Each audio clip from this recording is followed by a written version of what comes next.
నా పద్మ బంధువులారా, పద్మశాలి బంధువులారా, భారతదేశ వ్యాప్తంగా దాదాపు అన్ని రాష్ట్రాల్లో నివసిస్తున్న పద్మ బంధువులారా, ప్రపంచవ్యాప్తంగా అనేక దేశాల్లో మన సామాజిక వర్గ గౌరవాన్ని ఇనుమడింపజేస్తున్న పద్మ బంధువులారా, మీ అందరికీ మీ రాపోలు ఆనంద భాస్కర్ నమస్కారం. 1921 జూన్ 22వ తేదీన అలనాటి చెన్నై ప్రెసిడెన్సీ కడప జిల్లా పుల్లంపేటలో అఖిల భారత పద్మశాలి సంఘం ఆవిర్భవించింది. నేటితో 99 సంవత్సరాలు నిండుగా పూర్తి చేసుకొని శత వసంతోత్సవానికి అఖిల భారత పద్మశాలి సంఘం ముందుకు సాగుతున్న ఈ చరిత్రాత్మక చారిత్రక సందర్భంలో మీ అందరికీ మన సామాజిక వర్గ ఔన్నత్యాన్ని, ఇతిహాసాన్ని, వర్తమాన చరిత్రను, వర్తమాన సమస్యలను, వర్తమాన స్థితిగతులను, దానికి అనుబంధంగా మన కుల వృత్తి అయినటువంటి చేనేత, మరనేత పారిశ్రామిక వ్యాసంగాన్ని, అందులో పొడచూపుతున్నటువంటి దుఃఖాన్ని, కష్టాన్ని, సమస్యలని, అవకాశాలని ఆలోచించమని, అర్థం చేసుకోమని మనవి చేస్తూ ఉన్నాను. బంధువులారా, నా మట్టుకు నేను ఒక సాధు మనవన్ని, ఒక పద్మ పురోహితుని, ఒక నేత కార్మికుని, కాలానుగమనంలో నేత వృత్తితో విస్తారంగా వస్త్ర పరిశ్రమ వ్యాపారాన్ని కొనసాగించినటువంటి ఒక ఔత్సాహికుని యొక్క కుమారుణ్ణి. 1980లలో కలం కార్మికునిగా పాత్రికేయ వృత్తిలో ప్రవేశించిన వాణ్ణి. ఆనాటి నుంచి నా చైతన్యం, నా అవకాశాలు, నా సామాజిక వర్గ ఔన్నత్యానికి, నా సామాజిక వర్గ బిడ్డల అభ్యున్నతికి నా మేరకు నేను శ్రద్ధాశక్తులతో అంకితం చేశానని భావిస్తూ ఉన్నాను. 1993లో మా తండ్రి గారి పదవి తర్వాత 1994లో తనకున్నటువంటి స్వాతంత్ర పోరాట ఇతిహాసాన్ని, సామాజిక చైతన్య చరిత్రను, ప్రజా జీవితంలోని క్రమశిక్షణను కొనసాగించే రీతిలో నాకు నేనుగా ప్రజా జీవితంలోకి ప్రవేశించాను. 2012లో నా ప్రవేశం భారత పార్లమెంటు ఎగువ సభ రాజ్యసభలోకి ఒక సంకేతంగా, ఒక సంచలనంగా, అట్టడుగు వర్గాల నిరుపేద బిడ్డడు పార్లమెంటు దాకా సాగే ప్రయాణం ఎలా ఉంటుందో నిలువుటద్దంగా కనిపించింది.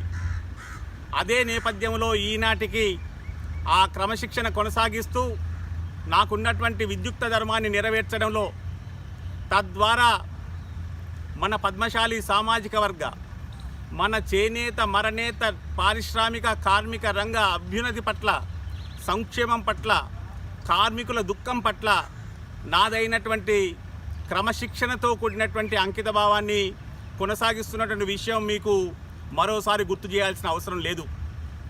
2012లో రాజ్యసభలోకి ప్రవేశించిన తర్వాత ప్రధానంగా జౌలి శాఖ అధికార వర్గంలో టెక్స్టైల్, జౌలి అనగానే పూర్తిగా ఒకే రకమైనటువంటి పారిశ్రామిక రంగంగా చూడడానికి వీలు లేదు అనేటువంటి వ్యత్యాసాన్ని ఎలుగెత్తి చాటడం ద్వారా బడ్జెట్లోనే టెక్స్టైల్స్ వేరు, పవర్ లూమ్స్ వేరు, టెక్స్టైల్ రంగం వేరు, మరనేత వేరు అనేటువంటి నిర్ధారణ తీసుకురావడంలో నా పాత్ర చరితార్థమైందనే భావిస్తూ ఉన్నాను.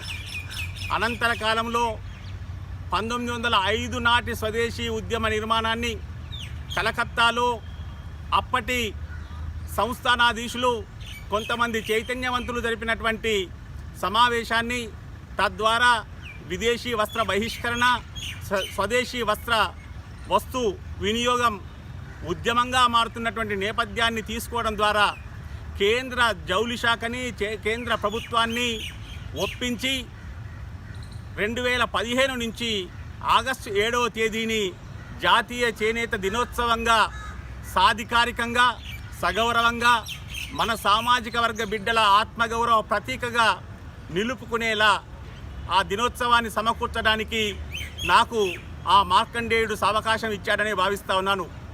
ఈ నేపథ్యంలో నా వంతు ధర్మాన్ని నేను కొనసాగిస్తూనే ఉంటాను. ఇప్పుడు మన ముందున్నది ఏమిటి?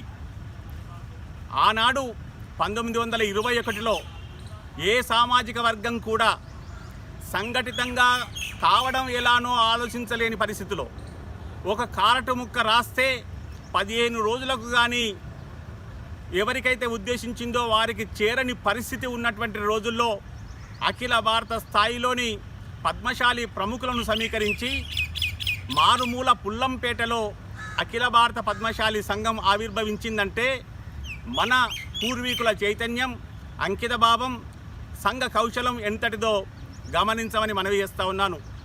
దానికి అనుగుణంగా 100 ఏళ్ళు సాగింది. ఈనాడు ఒక్కటే మనవి, కులం ఒక్కటే. మనం పుట్టుకతో మనకో పేరు వస్తుంది, తల్లిదండ్రులు ఇచ్చినటువంటి వంశం వస్తుంది, వంశ నేపథ్యం పరంపర వస్తుంది, దానికి అనుగుణంగా కులం వస్తుంది. ఎన్నైనా మారుతాయి కావచ్చు, కానీ వ్యక్తికి కులం అన్నది మారదు అనేటువంటి సామాజిక వాస్తవం భారతదేశ విశేషం. అందుకే కులం ఒక్కటైనప్పుడు కులానికి సంఘం ఒకే ఒక్కటి ఉండాలి అనేటువంటి విన్నపం ఈ సందర్భంగా మరోసారి నేను మీ అందరి సమక్షంలో చేయదలుచుకున్నాను. అనేక వెరితలలు వేస్తూ ఉన్నాయి, అనేక రూపాల్లో పోటీ సంఘాలు వెలుస్తూ ఉన్నాయి, నవ్వుల పాలవుతూ ఉన్నాం. సామాజికంగా ఎంతో ఎదిగాం, సాంస్కృతికంగా మనకెంతో వైభవం ఉంది, ధార్మికంగా మనకెంతో ఇతిహాసం, చరిత్ర, పౌరోహిత పాత్ర ఉంది, దాంతోపాటుగా ఆర్థికంగా మన శక్తి ఉంది, వర్తక వాణిజ్య రంగాల్లో మనకున్నటువంటి గుర్తింపు మనకు ఉండనే ఉంది. ప్రపంచవ్యాప్తంగా మన బిడ్డలు అనేక రంగాల్లో తమ పేరు, తమ కులం పేరు చెప్పుకోవాల్సిన అవసరం లేకుండానే తమ శక్తితో ఎంతో ఖ్యాతిని గడిస్తున్నటువంటి వారు ఉన్నారు. ఈ నేపథ్యంలో అధికార యంత్రాంగంలో మనది సలహాదారు పాత్రే తప్ప నిర్వాహక, నిర్ణాయక, నాయక పాత్ర కాదు అనేటువంటి వాస్తవం కూడా మీ అందరికీ తెలుసు.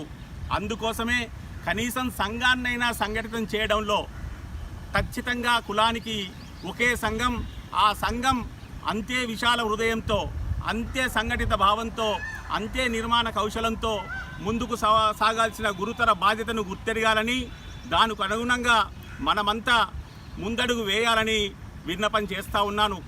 ఈనాటి నుంచి ఆరంభమవుతున్నటువంటి 100 ఏళ్ల పండుగ వచ్చే సంవత్సరం జూన్ 22వ తేదీ నాటికి 100 ఏళ్ల ఉత్సవం ముగింపుగా మారుతుంది. కాబట్టి ఈ లోపుగా నిర్మాణాత్మకంగా కదలండి, అందుకు అనుగుణంగా సౌజన్యం చూపండి, అందరూ కలిసిమెలిసి ఉండేందుకు, దానికి అనుగుణంగా సంఘాన్ని పటిష్టం చేసేందుకు, ఫలితంగా నిజంగా అవసరమైనటువంటి వారికి అది ఒక ఆలంబనగా ఉపకరించేందుకు సహకరించమని, దానికోసం పూనుకోమని మనవి చేస్తూ ఉన్నాను.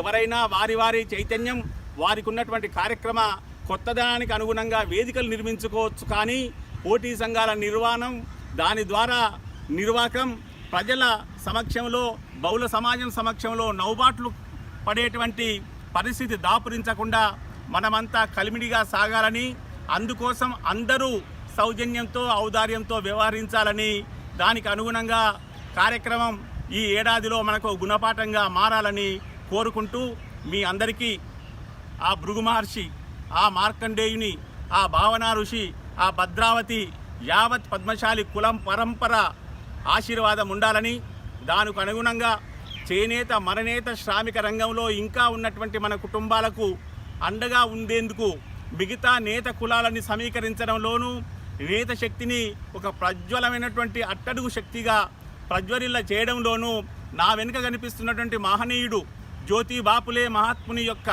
ఆదర్శాన్ని, సత్యశోధనను ఆలోచించమని, దానికి అనుగుణంగా మనకు అవసరమైనటువంటి సామాజిక ఆర్థిక పారిశ్రామిక శక్తిని సంఘటితం చేసేటువంటి ప్రయత్నంలో కూడా ముందుకు సాగమని మనవి చేస్తూ మరోసారి మీ అందరికీ శుభాకాంక్షలు తెలుపుకుంటా ఉన్నాను. జై మార్కండేయ.